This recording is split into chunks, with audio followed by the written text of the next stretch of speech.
Olá, sétimo ano! Tudo bem com vocês, meus amores? Estamos aqui para darmos continuidade às atividades da semana 4. Vamos lá então agora com língua portuguesa. A professora Iva deseja que essa semana seja muito abençoada, muito produtiva e que vocês consigam sim realizar todas as atividades, tá bom, meus amores? Vamos lá então começar. A professora vai trazer a organização da aula para vocês. Então a primeira parte, que é esse vídeo que vocês estão assistindo aqui comigo, professora Iva, nós iremos fazer a leitura e interpretação do texto Um Estranho em Território Alheio, do Renato Tapajós. E aí depois nós vamos responder algumas questões. E aí na parte 2, que será o outro vídeo, o vídeo 2 com a professora Renata, nós vamos aí, né, diante do que a gente já viu na revisão, nós vamos agora aprofundar um pouquinho mais sobre o verbo, as estruturas e regularidades, tá bom, meus amores? Então vamos começar, corre lá, pega a sua apostila, pega o seu caderno e vamos começar a leitura e falar um pouquinho aí sobre esse texto, tá bom?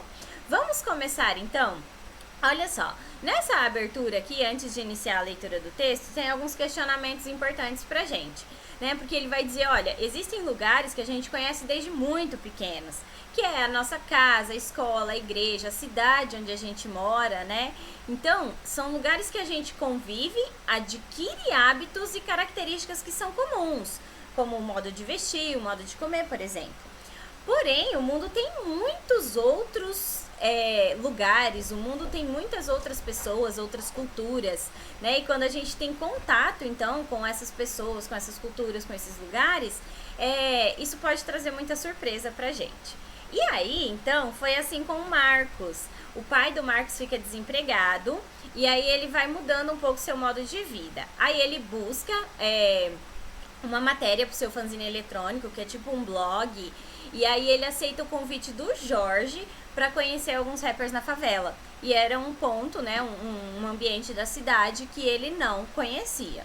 E aí, então, é uma realidade que ele jamais imaginou. E aí a gente vai conhecer, então, alguns trechos aí dessa história. Vamos lá, então, começar a leitura? Acompanhem aí no livro com a professora, na página 15. A página aparece sempre aqui na parte de baixo do slide para você.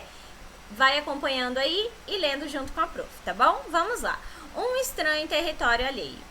Já tinham ido até o ponto final do metrô, na Zona Leste. Marcos nunca tinha ido para aqueles lados e já estava chocado com a mudança de paisagem. Tinha tomado o metrô na Paulista, estação Brigadeiro, em meio às torres de concreto e vidro, com o trânsito pesado do começo da tarde soando em seus ouvidos. A massa compacta de pedestres na boca da estação. Marcos ficara sonolento com o balanço do trem, com a viagem que parecia não terminar. Trocou poucas palavras com Jorge. Quando percebeu que já fazia tempo que não estavam mais no trecho subterrâneo, se lembrou de olhar para fora, não acreditou. A paisagem era quase rural, com casinhas térreas se espalhando ao lado da linha, terrenos baldios, trechos tomados pelo mato. Quase nenhum carro, uma ou outra pessoa. Voltou-se para Jorge. Opa! Deixa a prof arrumar aqui. Aqui. Não parece São Paulo, disse. O outro deu de ombros. Isso aqui é uma cidade dormitório, comentou Jorge, desinteressado. A maior parte do povo está no trabalho, longe daqui. Quem não tem emprego está dormindo. Calaram-se, enquanto a paisagem continuava mudando. No fim da linha pegaram um ônibus. Em torno do terminal parecia que a cidade tinha acabado. Mato rasteiro, ruas mal cuidadas, quase nenhuma casa. Mas mal o ônibus começou a se embrenhar pelas ruas estreitas, a cidade veio ao encontro deles. Para Marcos era, mais uma vez, uma outra cidade, completamente diferente daquela onde ele havia nascido e crescido. Uma cidade de casinhas térreas, esmagadas pelas lajes de concreto, planas e chatas como uma tampa de caixa, paredes nuas de blocos de cimento, às vezes de tijolo, mas raramente paredes cobertas por um reboco sujo que algum dia talvez tenha sido pintado de alguma cor. Casas coladas umas às outras, contrastando com terrenos inexplicavelmente vazios. De vez em quando, um bar, uma birosca espremida na esquina, com um balcão de fórmica, bancos velhos de madeira e quase sempre uma mesa de sinuca debaixo de uma coberta improvisada com alumínio. Como é que alguém consegue morar aqui? pensava Marcos. Só de olhar da janela do ônibus ficava deprimido. Um súbito medo de que seu pai e ele acabassem num lugar assim o assaltou. Se o pai continuar sem emprego, pensou. O ônibus entrou por uma rua sinuosa, subindo. De um lado, o morro revelava a terra vermelha cortada pela estrada e vegetação em torno. Do outro lado, casinhas até perder de vista. Mas o ônibus fez outra curva. A paisagem de casinhas foi interrompida por uma grande pedra nua. Quando a pedra acabou, Jorge pegou no seu braço e apontou. É ali, disse ele. A imagem era poderosa, porque os prédios ocupavam todo o campo de visão.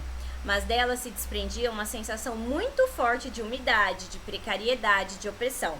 Como se fosse um gigantesco complexo penitenciário largado à própria sorte.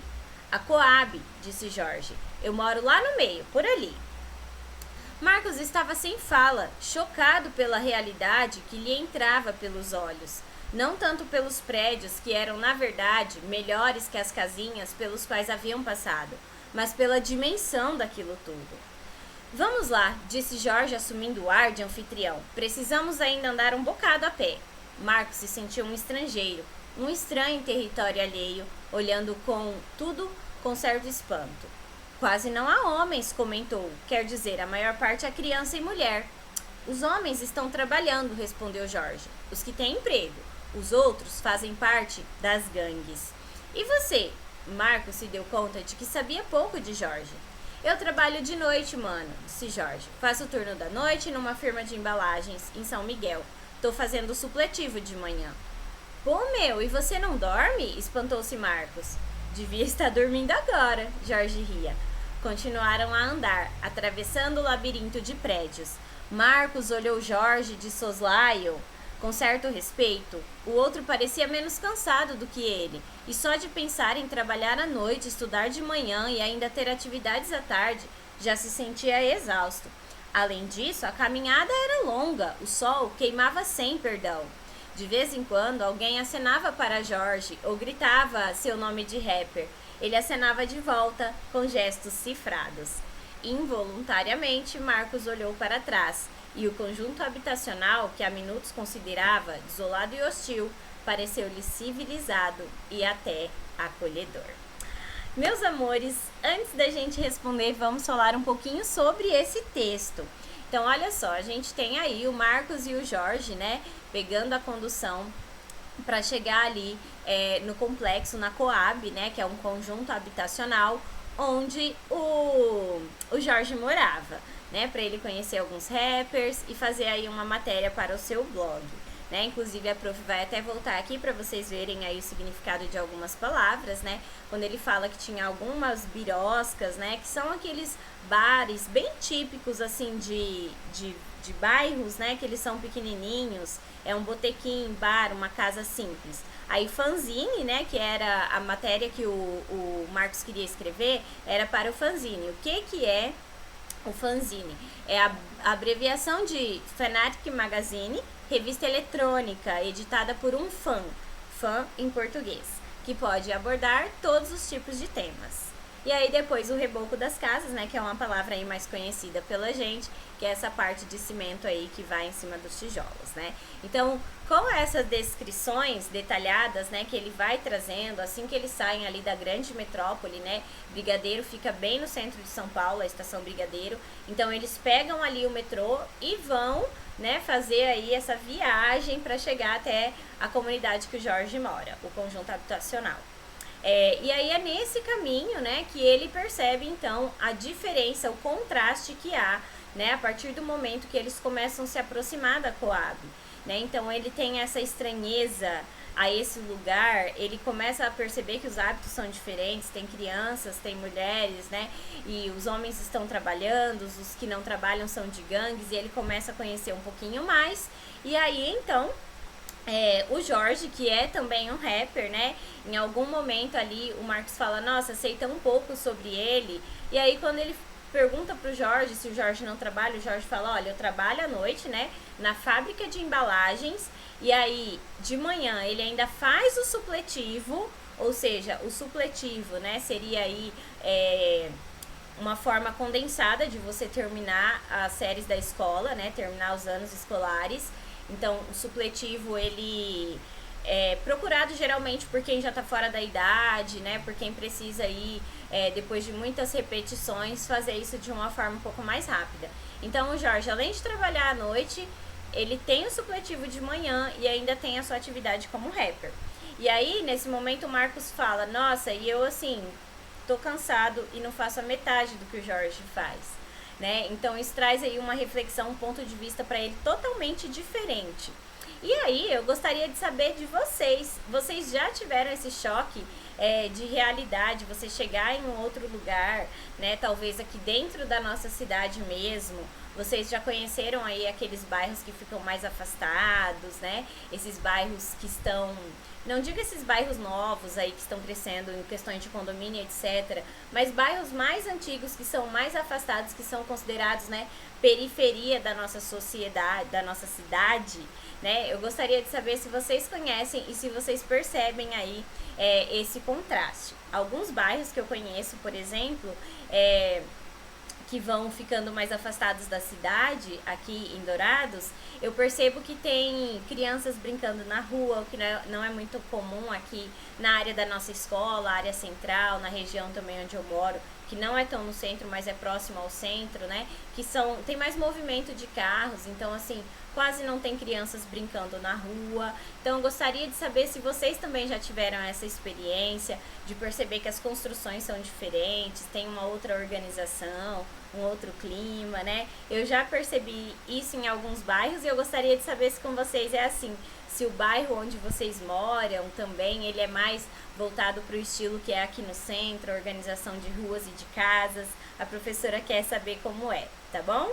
Aí, meus amores, então, a gente vai percebendo aí esse contraste que o Marcos percebe, né, entre o centro de São Paulo e as cidades afastadas, e isso em São Paulo e no Rio de Janeiro é ainda muito mais acentuado do que aqui em Dourados, por exemplo, né, porque aqui a gente não é uma grande metrópole. Então, quando você vai para uma cidade como São Paulo, você conhecer os bairros mais afastados ali da região central, da capital, né, principalmente pensando ali na capital, você fala, nossa, é outro lugar, não é possível que aqui seja São Paulo. Porque a gente tem aí uma visão de que São Paulo é aquela selva de pedras, de arranha-céus, né? Aquele centro com muitos carros, muito movimento, muita gente na rua. Quando você vai para os bairros mais afastados, né, para as Coabs principalmente, a gente parece que está em outra cidade. No Rio de Janeiro, então, nem se fala, né? Quando você olha as comunidades assim de longe, né, você vê a favela no morro, e aí você é acostumado a pensar naquilo como paisagem, uma coisa muito bonita. Mas se você entrar naquele ambiente, você vai ver que é outro ponto de vista, né? Tem uma outra cultura, uma outra forma de viver a vida diferente ali do grande centro, né, do Rio de Janeiro, que embora fiquem lado a lado, a gente percebe, parece que está em outro lugar do mundo e não no Rio de Janeiro. Acho muito interessante a gente ter esse conhecimento e conhecer muito além aí do centro da cidade. Mas quero saber a opinião de vocês, tá bom? Quando a gente retornar e fizer a correção dessas questões, a professora vai ouvir todos vocês. Anotem aí quais são as opiniões, as experiências para vocês compartilharem depois, tá bom? Então, depois, né, dele ficar chocado com essa realidade, de conhecer um pouco mais daquele povo, ele fala, olha, nesse último parágrafo, ele olha para trás, ele olha para Coab e ele pensava que era um local desolado, né, hostil, ou seja, perigoso. Ele fala, olha, parece civilizado e até acolhedor. Vamos agora entender o que está sendo pedido nas questões. Reparem que a professora selecionou as perguntas que vocês irão responder, tá? Então, isso aparece tanto ali no primeiro slide quanto no plano de aula e agora aqui também para a gente acompanhar. Então, vamos lá, interpretando o texto, questão número 1. Relacione as frases abaixo de acordo com os significados das palavras em destaque. Então, vocês irão ler essas frases, vocês vão observar a palavra que está em destaque aqui para conseguir associar as frases que aparecem aqui embaixo. Então, a professora vai fazer a leitura e vocês vão, então, preencher aqui as lacunas. Façam isso aí no livro mesmo, tá bom? Então, vamos lá. Letra A. A paisagem era quase rural, com casinhas térreas se espalhando ao lado da linha, terrenos baldios, trechos tomados pelo mato. B. O ônibus entrou por uma rua sinuosa, subindo. C. Disse Jorge, assumindo o ar de anfitrião. D. Tô fazendo o supletivo de manhã. E. Marcos olhou Jorge de soslaio. E aí agora a gente faz a associação. O dono da casa recebia todos os convidados com um largo sorriso. Então, essa palavra em destaque tem relação com qual palavra em destaque aqui das frases, tá? Aí você marca aqui. Na fazenda do tio Kikito, há muitos espaços em que não se cultiva nada. Então, o que é esse trecho destacado tem relação com qual palavra daqui, tá bom? Depois, nós tivemos que passar por muitos caminhos irregulares e tortuosos para chegar na pousada onde nos hospedamos. Quarta frase, minha mãe me olhou de lado, reprovando minha atitude. E a última frase, como comecei a trabalhar muito cedo, aos 30 anos tive de dar aulas, de ter aulas que substituíam e completavam minha escolarização. Aí vocês vão fazer essa associação, tá bom? Agora pega o seu caderno, então organiza aí, coloca no seu caderno que você vai organizar as respostas das páginas 18 e 19. Precisa ser no caderno, prof? Precisa, porque a gente não tem espaço suficiente para fazer essas respostas aqui no livro. Então, pega aí o caderno e vamos fazer. Número 3. Marcos e Jorge fazem uso de expressões características da oralidade. Vamos lá, tô fazendo supletivo de manhã. Vocês vão reescrever esses dois trechos de maneira que estejam de acordo com a variedade padrão da língua, né? Seria aí essa variedade padrão. É aquela encontrada no dicionário, é a linguagem, né, que as pessoas costumam chamar de formal, correta. Mas lembrando aí, né, que é só um outro tipo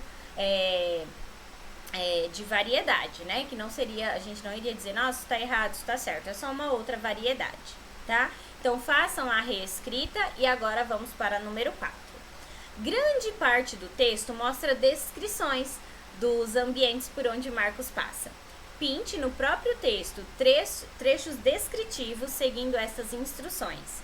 Então, a gente percebe que ali tem uma ampla descrição que a gente vai formando a imagem na nossa cabeça. Acho isso muito interessante nos textos narrativos. Então, vocês vão pintar de vermelho os trechos que mostram paisagens urbanas e em verde trechos que mostram paisagens rurais, certo? Agora, meus amores, número 8, né? Então, percebam aqui que agora da 4 a gente vai para número 8. As outras questões nós vamos fazer oralmente quando vocês estiverem em sala e fizermos a correção dessas atividades. Então, vamos lá na número 8. No texto, Jorge menciona 2 vezes o desemprego dos homens daquela região. O que isso demonstra? Então, quando ele fala ali do desemprego, isso demonstra o quê? Então, retoma o enunciado e elabora a sua resposta aqui, né, colocando aí o que isso demonstra. Depois, nós vamos fazer a número 10. Identifique e transcreva um trecho em que Marcos mostra preocupação com Jorge, né, porque tem um momento ali que ele se mostra preocupado com o menino. Então, vocês vão identificar e transcrever aqui na número 10. Não se esqueçam de colocar entre aspas, ok? E vamos agora fazer a número 11, a última questão. Marcos olhou Jorge de soslaio com certo respeito. É possível perceber nesse trecho que Marcos começa a sentir admiração por Jorge. Letra A. Que fatos levam Marcos a ter esse sentimento? Ou seja, por que ele passa a admirar o Jorge? Né? São aqueles fatos que a gente já conversou ali no texto. Letra B. Retire do texto outro trecho que comprove que as sensações de Marcos em relação àquele lugar também estavam mudando e explique essa mudança. Então, a gente lê um trecho, né, em que mostra que a percepção dele, a sensação dele estava mudando e você precisa explicar por que tem essa mudança, né? Então, é bem importante a gente pensar que quando a gente olha algo de longe, a gente tem uma percepção e quando a gente está ali mais perto, a gente tem uma outra percepção. E aí, depois, na letra C, eu quero saber a sua opinião. Na sua opinião, Jorge considerava a amizade que tinha com Marcos importante? Justifique sua resposta. Depois de responder essas questões, vocês irão aí então assistir ao vídeo 2 com a professora Renata pra gente falar um pouquinho sobre verbos, tá bom, meus amores? A professora Iva está encerrando por aqui, a gente se vê na próxima semana, presencial para alguns, para outros a gente se vê aqui em vídeo novamente, mas o importante é que a gente vai se ver, tá bom, meus amores? Um beijão para vocês, fiquem com Deus. e até a próxima aula. Tchau, tchau!